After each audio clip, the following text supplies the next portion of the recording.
Coucou les merveilles, c'est Chloé. Aujourd'hui, j'avais envie de vous présenter un jeu de société.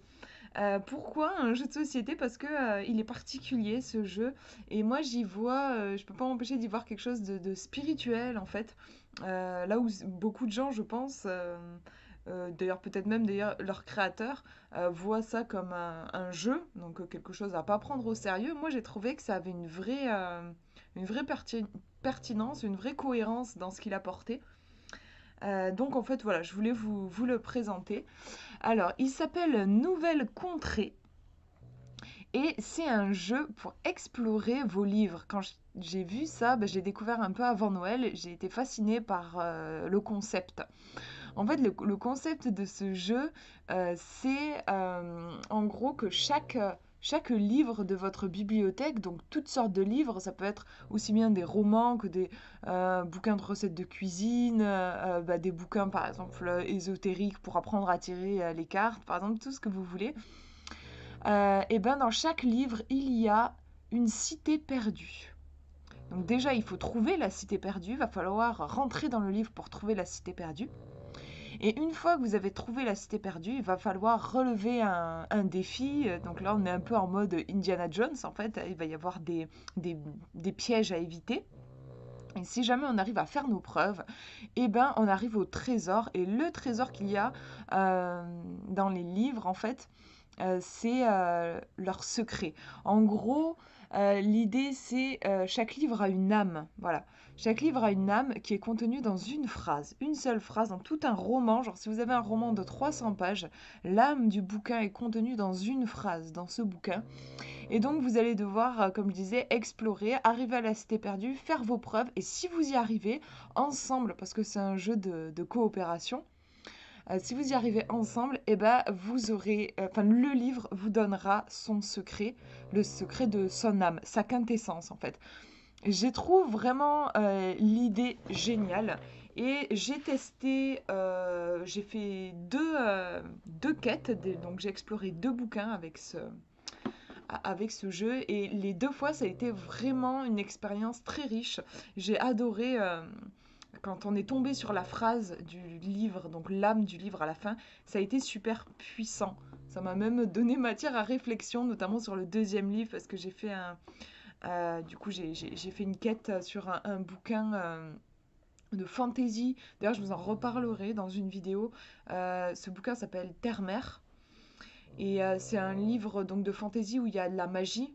Et je trouve c'est incroyable à quel point ce livre se rapproche de la magie, de la vraie magie en fait telle qu'on peut la pratiquer au quotidien. Moi, ce roman, je le lis pas comme un roman en fait. Je le prends vraiment au pied de la lettre dans ce qu'il dit. Et j'étais curieuse de connaître son âme, ouais, d'en apprendre plus sur son âme. Et quand il m'a révélé le secret de son âme, eh ben, ça m'a fait cogiter. Il y avait une vraie réflexion, parce que c'est un livre qui est justement très philosophique par rapport à la magie qu'il peut y avoir dans le monde, par exemple. Mais je vous en dirai plus dans une autre vidéo. En tout cas, voilà, c'est un jeu, je trouve, génial. Je vais vous montrer comment il est fait vite fait. Après, l'idée, c'est pas de vous enfin, voilà, de rentrer dans les détails. Si jamais le jeu il vous intéresse, vous pourrez trouver des tutos, il y a des vidéos sur internet qui en parlent. Moi, je suis pas présentatrice de jeux de société, je le ferai moins bien en fait que d'autres vidéos que vous trouverez sur YouTube. Donc, je vous montre quelques marque-pages, parce que comme on voyage dans un livre, on va avoir forcément des marque-pages. Alors, je sais pas trop. J'essaie de trouver là où ça peut être le plus clair. J'ai pas une très bonne luminosité aujourd'hui. Il fait tout gris dehors. Donc, on a des illustrations qui sont très belles, je trouve, qui évoquent tout de suite des sensations, des émotions. Ça ressemble un petit peu aux cartes du Dixit, je trouve aussi, d'ailleurs, un jeu de société qui est pas mal utilisé par des psychologues ou par des cartomanciens, justement. Parce que c'est un jeu. Le Dixit, on a vraiment des illustrations poétiques qui parlent à l'inconscient, et là, c'est un petit peu pareil.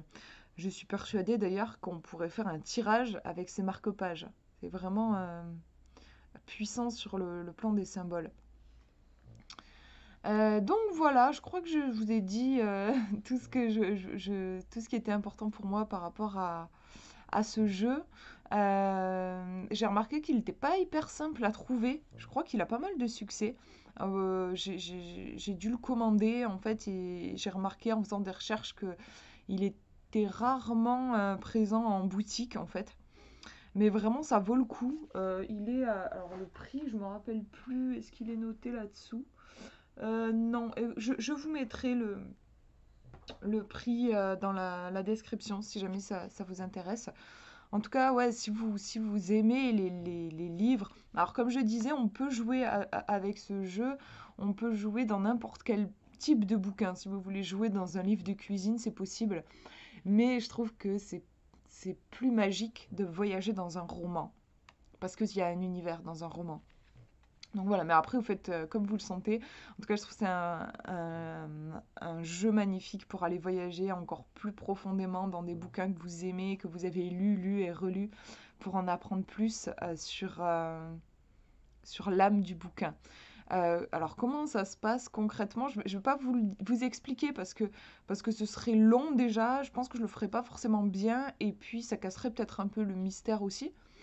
Euh, mais ce que je peux vous dire, c'est que la phrase qui va être dévoilée euh, à la fin du jeu, c'est la conséquence de plein de synchronicité. Alors les gens qui n'y croient pas diraient c'est du hasard. Pour moi, c'est pas du tout un hasard.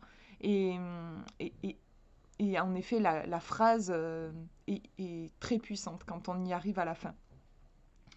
Voilà du coup pour cette petite présentation. Ben, je vous fais de gros bisous. Prenez bien soin de vous.